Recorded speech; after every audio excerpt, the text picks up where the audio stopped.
Em Ezequiel, capítulo 22, versículo 30, olha só que versículo interessante que eu quero compartilhar com os irmãos. Ezequiel 22, 30. Procurei, é o Senhor Deus falando, entre eles, entre Israel, um homem que erguesse o muro e se pusesse à brecha diante de mim em favor dessa terra, para que eu não a destruísse, mas não encontrei ninguém. Olha o que Deus está falando. O que eu queria para Israel é que alguém entre o povo se levantasse e intercedesse pela nação, orasse pelo povo, orasse pelos irmãos. Se alguém se levantasse e orasse e pedisse, o meu juízo, a minha vontade de se mover já estava disponível. Mas como ninguém levantou, como eu não achei ninguém para orar, eu não vou fazer. Queria que alguém aparecesse, mas ninguém apareceu. A gente tem que ter uma vida dedicada à oração, irmão. A Bíblia demonstra em Jesus esse modelo, esse exemplo. Jesus era alguém que a palavra de Deus fala que ele só falava o que ele ouvia o pai dele falar. E ele só fazia o que ele via o pai dele fazer. Ou seja, Jesus, durante todo o seu dia, ele está sendo guiado pelo Pai.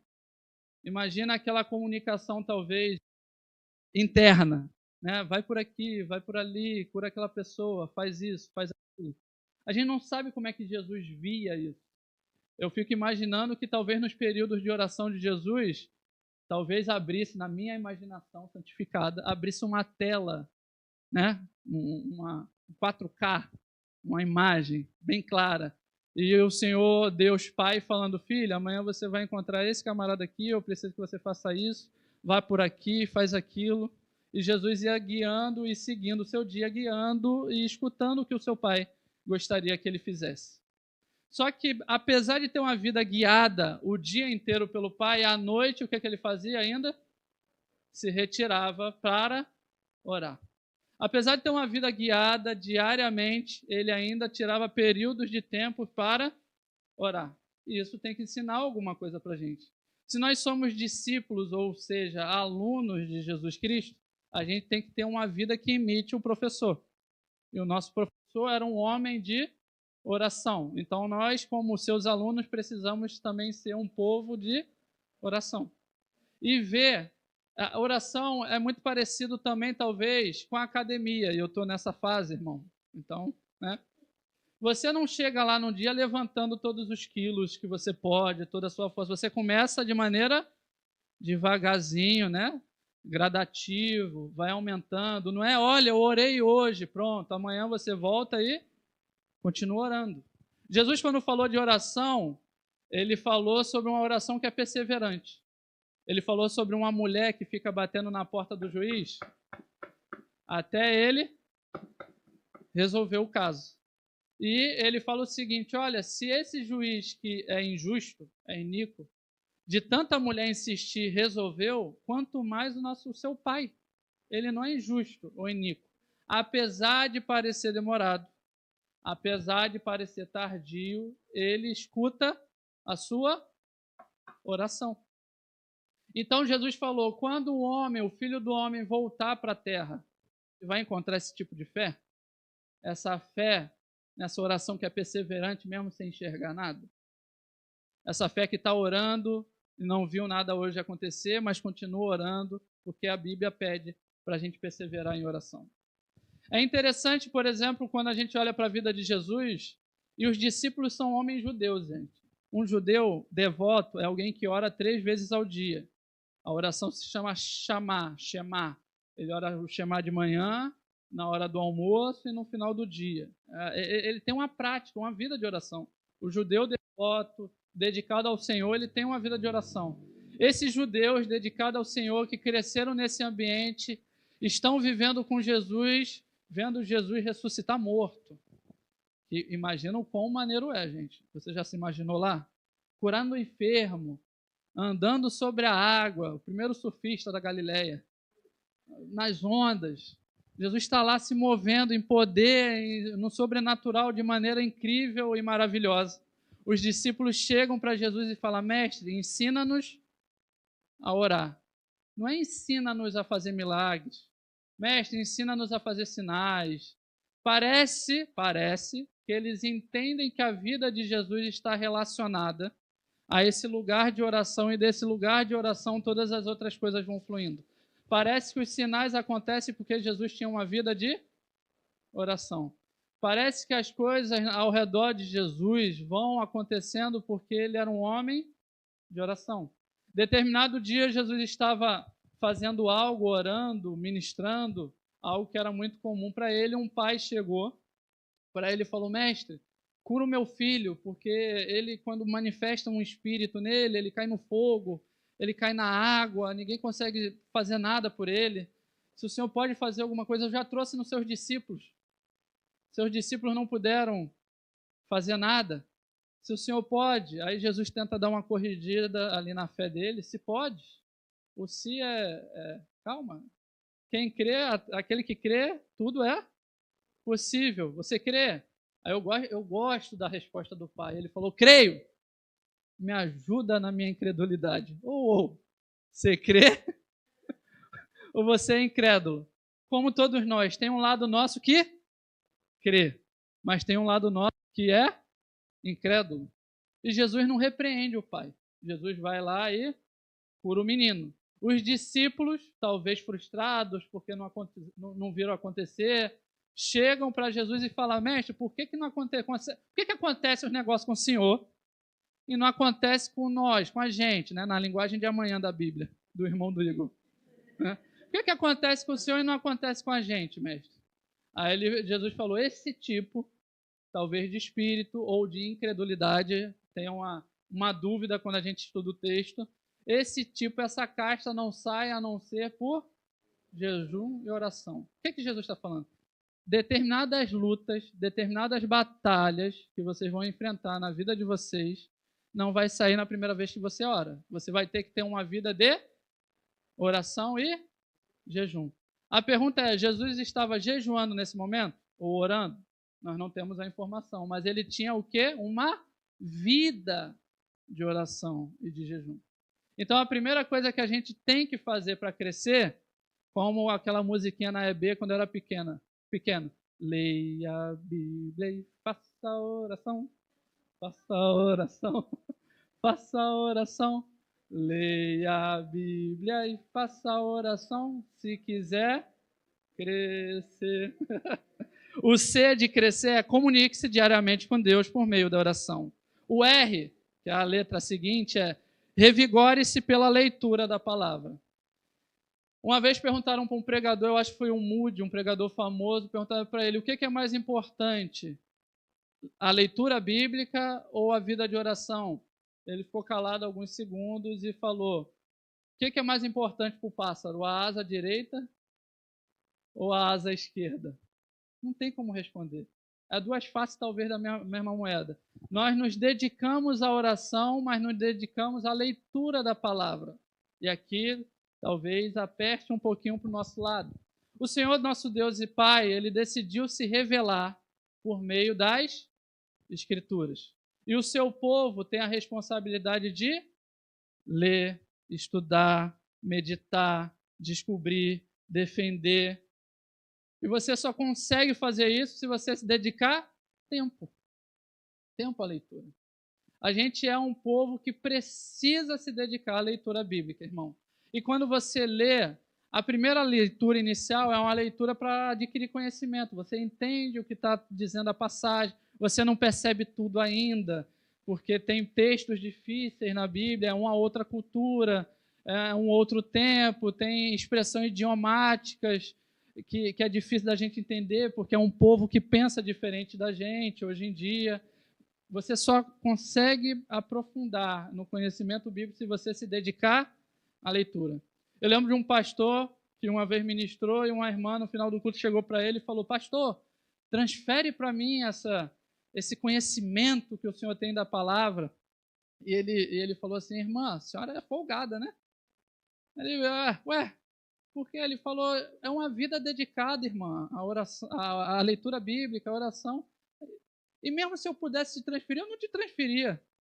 Porque eu dediquei para ler, para aprender. Aí tu vem e quer levar o download de graça? Não, tem que estudar, tem que ler a Bíblia. e tem que deixar o texto bíblico impactar o seu coração. Ele vai modificando o seu coração. É incômodo algumas vezes, porque você lê no texto algo que você não é. Aí você entra naquele lugar de, mas não dá para ser assim também. Bem-aventurado o que chora. Não dá para chorar sempre, gente. Bem-aventurado o manso e humilde. Mas eu não... tem momento que o irmão pisa no meu calo e eu quero dar um cascudo nele. Como é que é assim, manso e humilde? Tem momentos que o texto está tentando tratar o seu interior. Está tentando fornecer ao espírito. A palavra de Deus é espírito e é vida. E você também é um espírito. Então ele está tentando alimentar, tratar as camadas do seu coração. E a gente tem coisa feia no nosso coração, gente. Se não for o Espírito Santo tratando, cuidando disso, não sobra ninguém. Fica ninguém. É tudo ruim. Está todo mundo meio estragado em alguma área. Então a gente precisa sempre estar sendo lavado pela palavra, exposto à palavra, lendo a palavra, renovando a forma de pensar pela palavra. Algumas ideologias, algumas formas de pensar que a gente tem hoje, a gente aprendeu talvez pelo contexto da sociedade que a gente vive. Só que quando você vai para a Bíblia, você vê uma forma de pensar diferente, valores diferentes. E você só vai mudar isso se você se expor cada vez mais à palavra.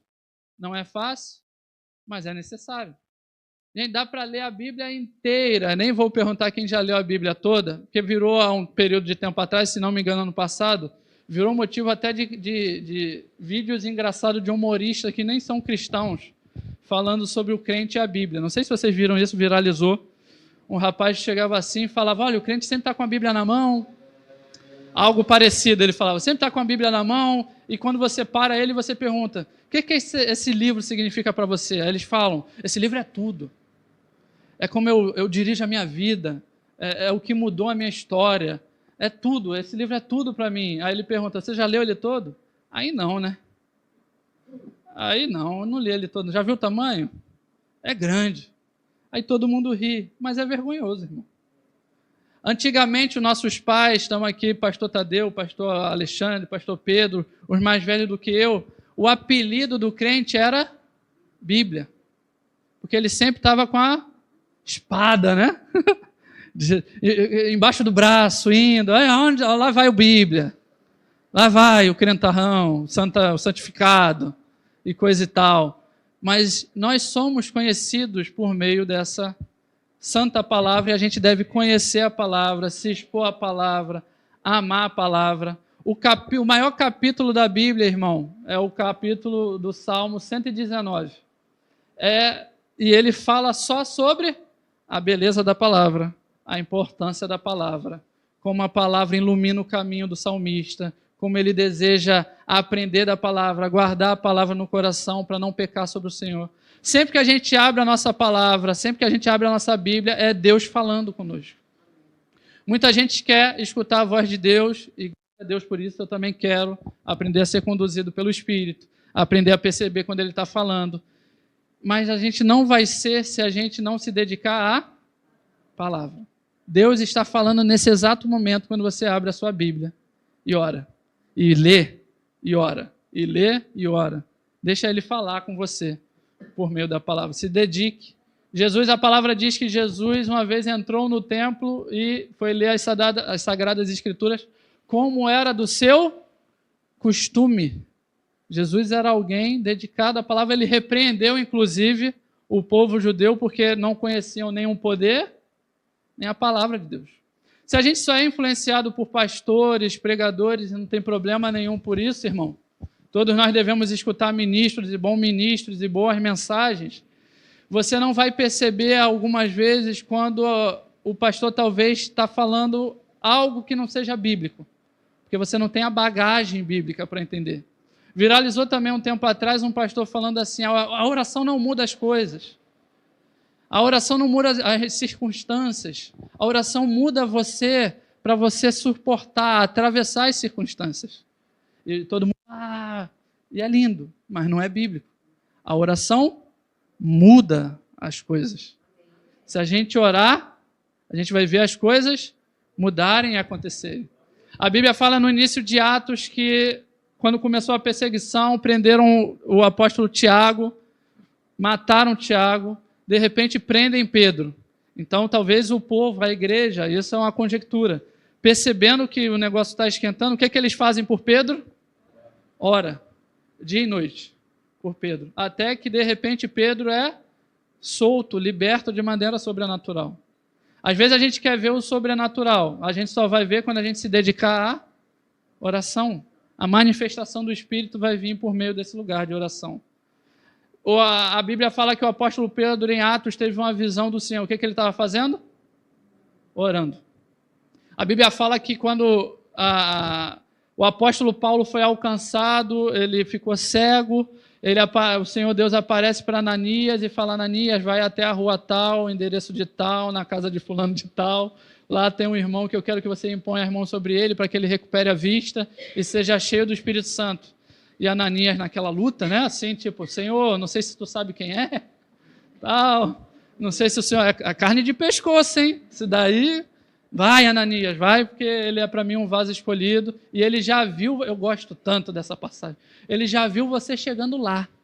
Eu falei, meu Deus, é de volta para o futuro. O homem já viu, vai chegando. E o que Paulo vai sendo cheio? O que ele está fazendo? Orando. A Bíblia, Cornélio é visitado por um anjo. O que Cornélio está fazendo? Orando. A gente vai ser visitado pelo Senhor Deus enquanto a gente estiver tendo esse momento da oração e da leitura da palavra. Aleluia? Passando o papelzinho também, porque eu, né? O de crescer, agora a letra esforça-te para obedecer a Deus a cada instante.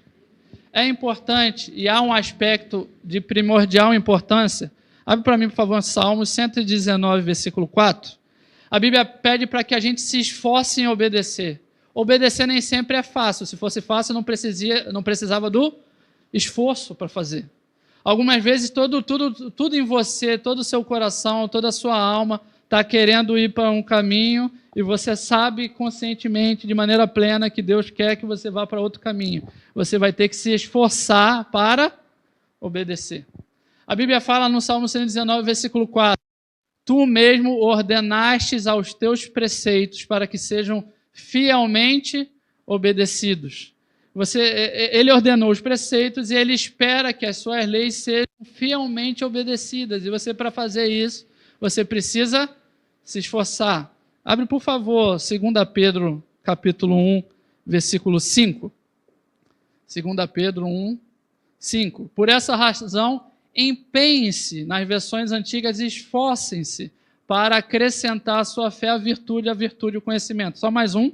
Lucas, capítulo 13, versículo 24. Naquela ocasião, não, esforcem-se para entrar pela porta estreita, porque eu digo a vocês que muito tentarão entrar e não conseguirão. Na caminhada, na jornada da fé cristã, você vai ter que abandonar coisas. Olha, quem está sendo abençoado por essa palavra? Você vai ter que largar cargas. Você vai ter que deixar coisas. A única coisa que você vai perceber, inicialmente vai ser difícil abandonar. Depois que você abandona, você fala, meu Deus, por que eu priorizava tanto isso? Às vezes é um relacionamento errado. Às vezes é alguma forma de ganhar dinheiro errada. Tem gente que bate o horário do ponto fora do tempo para ganhar uma hora extra. Às vezes você vai bater o ponto na hora certa. Às vezes é sonegando imposto. É coisa pequena. Então você vai ter que se abandonar determinadas práticas e se esforçar para seguir o seu Jesus, o seu Senhor. Eu lembro que uma vez, quando eu era vendedor, eu trabalhei no centro do Rio, eu trabalhei numa loja que vendia coisa de... Já falei para os irmãos. Vendia material de computação e papelaria. O dono da loja estava tentando ganhar o seu sagrado não, mas o seu din-din suado de maneira justa. Então, eu lembro que tinha um abajur horrível na loja. Uma das coisas mais feias que eu já vi. Estava encalhado na loja há meses o abajur, já estava no canto da loja. Ninguém vai comprar um negócio desse tamanho, feio que só. E a moça, eu lembro que uma moça chegou na loja E era a minha vez de atender a moça, eu fui atender a moça e tal, conversando com ela, ela olhou o abajur, ela falou, nossa, que abajur feio. Eu falei, pô, exatamente, esse abajur. Ela, não, mas eu posso comprar se eu cortar. A intenção da moça era comprar e refazer o abajur. Para você ver de tão feio que é. Só que o abajur era caro, irmão. O abajur caro, feio e caro. O tão feio que ele era o valor do abajur. E ela falando e tal, eu posso comprar. E eu pensando já, né, como vendedor, eu falei, opa, comissão, abajur, esse abajur vai sair, o pessoal nem vai acreditar que eu vendi o abajur. E eu lembro que ela falou assim, quer saber? Eu vou comprar, eu nem vou falar para o meu marido. Porque quando eu comprar, eu já chego lá, que é uma dívida a mais, uma dívida a menos, nem vou falar para ele. E eu querendo vender o abajur. E no meu coração pensei, não vende esse abajur. Eu falei, não pode, Jesus. Jesus, tem que vender, eu sou vendedor. O vendedor vende, não pode vender. E o coração, não pode. Eu falei, meu Deus, aquele conflito interior, eu virei para a moça e falou, moça, eu não lembro o nome dela. Eu falei, faz o seguinte, fala com aquela moça ali, aquela vendedora, se a senhora realmente quer o abajur, fala com aquela vendedora ali para ela atender a senhora. Ela, mas você não é o vendedor? Eu falei, eu sou, mas eu não vou vender o abajur para a senhora, não. Aí ela, olhando estranho, como assim? Eu falei, é porque eu sou crente. E a gente é meio diferente. A senhora falou que não vai falar para o seu marido, vai dar uma confusão na casa da senhora, a senhora falou que está em dívida, não vou vender o abajur, não. Ela ficou me olhando assim, ela falou, mas você não ganha por comissão? Eu falei, eu ganho, mas eu não vou vender. Não vou vender para a senhora, não. Aí ela ficou me olhando assim, ela falou, eu também sou crente. Eu falei, agora que eu não vendo mesmo. Agora que eu não vendo esse abajur mesmo. Aí eu falei, então fala com seu marido, se a senhora ainda desejar, olha que abajur feio. Se a senhora ainda desejar, a senhora volta todo dia, volta com ele e compra. Ela falou assim, rapaz, não vou comprar só por causa de você. Eu falei, tá bom. Ela foi embora, não contei para ninguém, obviamente, nem falei para o chefe, nem para a chefe, nem para os outros vendedores, não falei nada. Dias depois, ou senão ia ser mandado embora, com certeza. Dias depois aparece essa mesma moça com mais umas 10 mulheres. Entrando na loja, e não era a minha vez de atender, mas eu lembro, né? Quando eu vi ela entrando, eu lembrei dela moça. Aí o pessoal, 10 mulheres, né? Um monte de... 10 é exagero, mas era um monte de irmã, um monte de moça. Aí foi os vendedores tudo, e a moça, não quero vocês não. Eu quero aquele rapaz lá, ó. Aí eu, opa, Igor, opa. Então, realmente, ela falando para mim, né? Realmente ia dar uma confusão em casa, porque o abajur é caro. Nem vou comprar ele lá. Tá lá até hoje, se der mole. Ela falou, mas como você foi honesto e muito verdadeiro e sincero, e é raro se ver isso, eu trouxe todas as minhas amigas para comprar com você. Irmão, foi uma comissão boa, mas naquele momento inicial eu tive que me esforçar para ser honesto. E a gente vai ter que se esforçar às vezes quando recebe um troco a mais, gente. Uma vez eu comprei um notebook para minha mãe, minha mãe, usando meu cartão, dona Rosa. Comprou um notebook, chegou 2. E a gente, meu Deus, foi abençoado. Aleluia! E eu liguei para a loja e a loja, não, a gente mandou, eu falei, mandaram 2, mas só tem uma cobrança. Eu não comprei o segundo. Não, mas você está sendo abençoado. Eu falei, estou sendo abençoado. Mas o coração fechou. Eu falei, eu tenho que devolver o notebook. Aí minha mãe, pelo amor de Deus! Tu está sendo... Eu falei, mãe, pode parecer uma benção, mas meu coração não está em paz. Ela, então segue o seu coração, se o seu coração não está em paz. Irmão, para devolver o notebook foi uma luta. E que vai, o cara não entende, como assim? Tu está devolvendo, mas não tem no meu sistema que tem um notebook a mais para você, mas tenho na minha casa. Não, é uma luta e devolve, devolvi. Falei, meu Deus, nunca lutei tanto para ser honesto. 6 meses depois, a loja, né, me ligou e falou, cara, a gente viu um erro aqui, tem um notebook a mais para o senhor, a gente vai cobrar. Porque chegou um notebook a mais, a gente vai cobrar o senhor. Eu falei, vai cobrar não. Eu lutei, eu devolvi esse notebook, eu tenho um comprovante. Eu falei, você tem um comprovante de devolução? Tenho. Tirei foto, mandei por e-mail. O rapaz agradeceu. Irmão, talvez me gerar uma dor de cabeça depois, mas não é a questão, não é essa. É o esforço para você ser honesto e crente. Tudo em você algumas vezes vai estar... Não. A última historinha, para a gente seguir as letras. Eu lembro de um pastor Elias, amado. Ele estava passando um momento, um pastor itinerante, estava passando um momento de luta.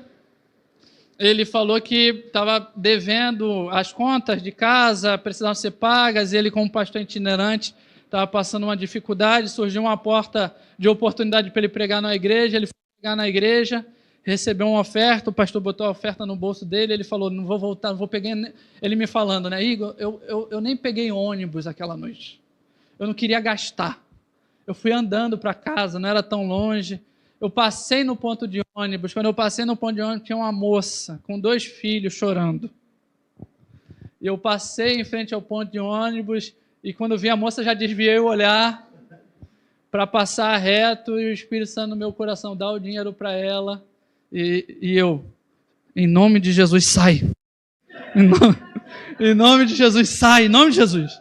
E aquilo mais forte no meu coração, dá o dinheiro para ela. Ele voltou, ele falou, não dei o dinheiro feliz não. Voltei, falei, irmã, o Senhor mandou te dar. Aí ela, oh meu Deus, aleluia, a compra do mês, não, vou alimentar meus filhos. E ele falou que brincou com ela, você vai embora rindo, eu vou embora chorando. Aleluia. E foi para casa, ele falou que chegou em casa brabo. Chegou em casa, Deus, o Senhor faz a gente passar muita vergonha, eu sou teu servo, e a conta tudo atrasada, eu vou ficar sem luz, vou ficar sem água, amanhã vai chegar alguém aí, vai cortar essa luz, não sei o quê, orou brabo com Deus, na sinceridade. Ele falou que nos dias seguintes chegou um irmão na casa dele e falou, pastor Elias, ele, opa, pastor, eu vim aqui para o senhor orar por mim, ele falou, então entra que tu ora por mim também, que eu estou precisando de oração. Aí ele falou que ele orou pelo irmão, conversou, aí quando o irmão estava saindo, o irmão falou assim, pastor, deixei um negocinho para o senhor na mesa. Ele, amém. Nem imaginou o que era. Ele falou que era o dobro do valor que ele tinha recebido de oferta. Oh, Deus poderoso. Aleluia. Obviamente é um testemunho particular, obviamente edifica a nossa fé, mas o processo inicial de obedecer, que é o difícil. A Bíblia fala que Jesus aprendeu a obediência pelo que ele padeceu e passou. Jesus teve que aprender a obedecer. No Getsemane ele clama, Pai, se possível, apasta. Tudo é possível para o Senhor. A gente fala isso, né? É Deus tentando, Senhor, tudo é possível para ti. Tudo, se o Senhor quiser, o Senhor resolve. Passa de mim esse cálice da tua ira, passa de mim. Mas, todavia, seja feita. Se é assim que o Senhor quer, é assim que vai ser. Não importa o quão dolorido está sendo para mim. Esforça-te em obedecer. Letra S. Seja uma testemunha de Cristo em atos e palavras. Nós, como cristãos, temos uma ordenança. Ide por todo mundo e pregai o evangelho. Se a gente não está apresentando Jesus, talvez nas nossas palavras ou na nossa forma de ser, a gente está desobedecendo não um conselho, mas uma ordenança. Jesus não aconselhou os seus discípulos a evangelizar e a pregar. Ele ordenou. E a gente fala que essa passagem é a nossa grande comissão. A missão que era dos discípulos agora também é a nossa missão. Só que quando a gente deve ser um testemunho de Cristo, a gente deve falar do que a gente vê ele fazendo, do que a gente já ouviu ele falando, do que a gente já testemunhou. Mas o ser testemunha nesse caso aqui é você ter uma vida que condiz com o evangelho ao qual você segue. A coisa mais difícil da vida do crente é escutar assim, ser crente para ser como ele? Quero não. Ser crente para ser como assim? Uma das mais dificuldades da vida dos pastores é as pessoas olharem com você com preconceito quando você é pastor e falar que pastor tudo é ladrão. É duro ouvir. Quando você nunca roubou. Quando tudo que você está tentando fazer é ser fiel ao seu chamado e ao Senhor da sua vida que te salvou. Aí você vai ter que ter jogo de cintura, vai ter que sorrir. Mas, gente, tem tanta gente. Aí você vai ter que falar, gente, às vezes um pequeno número de pastores fazem uma coisa, ganham uma proporção, mas a grande maioria não é ladrão. Não, mas eu não gosto de pastor, que pastor, você vai ouvir todas essas coisas. Mas o difícil é quando você tem um crente que não parece crente. Tem uma frase famosa que é: pregue o evangelho, se necessário for, use palavras. Às vezes você vai pregar na sua vida. A gente não precisa ser o crente chato, toda hora, que fala, irmão, já aceitou Jesus? Se tu não aceitou Jesus, tu vai para o inferno, infeliz. Dorme com cão, então. Não sei o quê. Não é assim para evangelizar. Evangelizar é demonstrando as características de Jesus. É sendo amoroso, quando a pessoa não merece amor. É sendo paciente com alguém que está tirando a tua paciência. É sendo longânimo com alguém que precisa. É demonstrando um amor pelo próximo, as características de Jesus. Um dos momentos mais constrangedores que eu passei na minha vida, em 2014, fiquei alguns dias na casa de um pastor conhecido meu, e ele não estava na casa dele, e ele falou assim, Igor, eu vou chegar aí depois de amanhã, porque eu estou em outro estado. Mas eu falei, pastor, depois de amanhã, no dia seguinte já é para eu voltar para o Rio de Janeiro, talvez a gente não se veja, não dê tempo da gente se encontrar, eu queria muito te ver. Ele falou, não, Deus vai prover. Esse homem pegou o carro, dirigiu 18 horas, ele, esposa e 2 filhos. Atravessou 2 estados, veio de longe, irmão.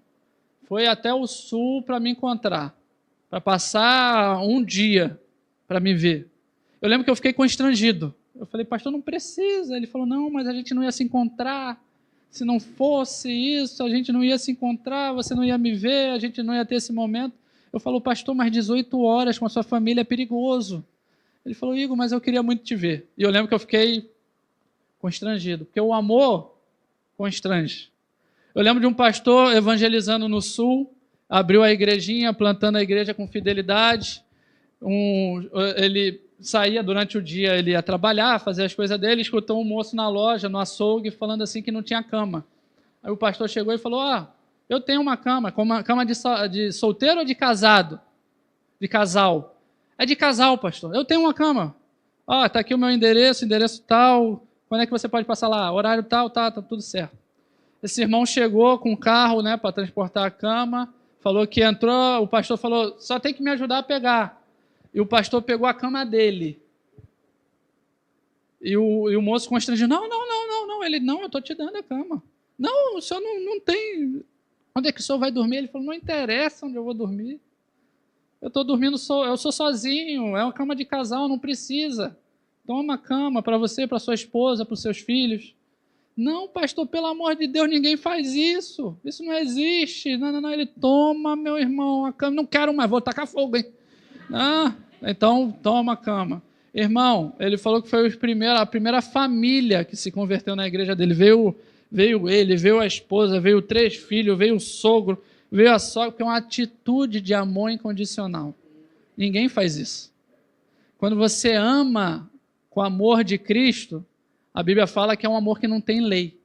Você não precisa, a lei não domina isso. É um amor. É um amor indomável. É um amor pelo outro que você prefere sofrer o dano. Quando essas situações acontecem, em mais graus, em menos grau, mas ainda assim de maneira amorosa, impacta o seu coração. E você quer ser parecido com aquela pessoa. O que ela descobriu? O que ela tem? Por que você é assim desse jeito? Tu já escutou isso? Por que está diferente? Por que tu tem uma áurea? Tem um brilho? Eu lembro que novo convertido, uma senhora parou e falou, olha, você tem um brilho diferente. Eu tinha visto um pregador falando isso, eu falei, a minha chance. Eu falei, não é brilho meu, não. Não, você tem uma luz própria. Eu falei, não é minha, não, eu sou igual a lua. Aí a moça, como assim igual a lua? Eu falei, eu só reflito a luz do sol, eu só reflito a luz de Cristo, aleluia, recebe, não sei o quê. E ela rindo, eu rindo também. Mas o cristão só reflete uma luz que ele recebeu, que brilhou sobre ele a graça. Amém.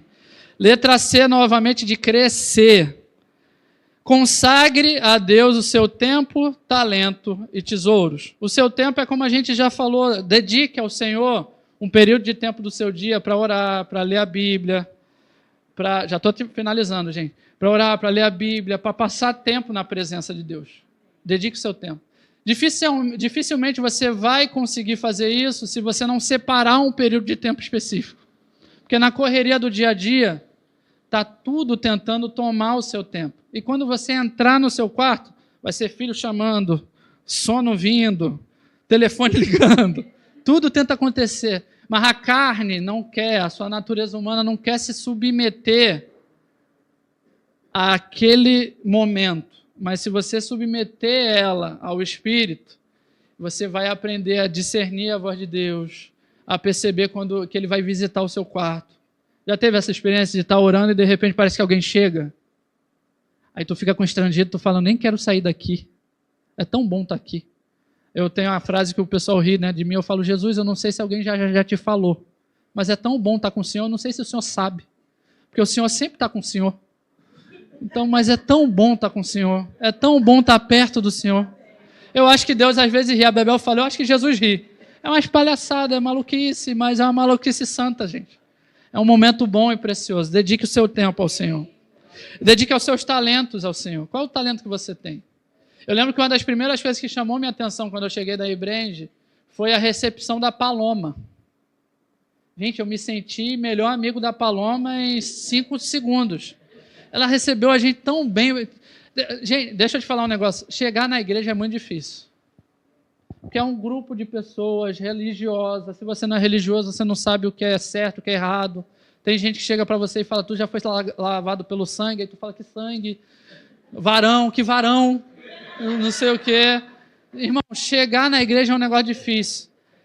Tem gente por personalidade que não tem dificuldade de se aproximar.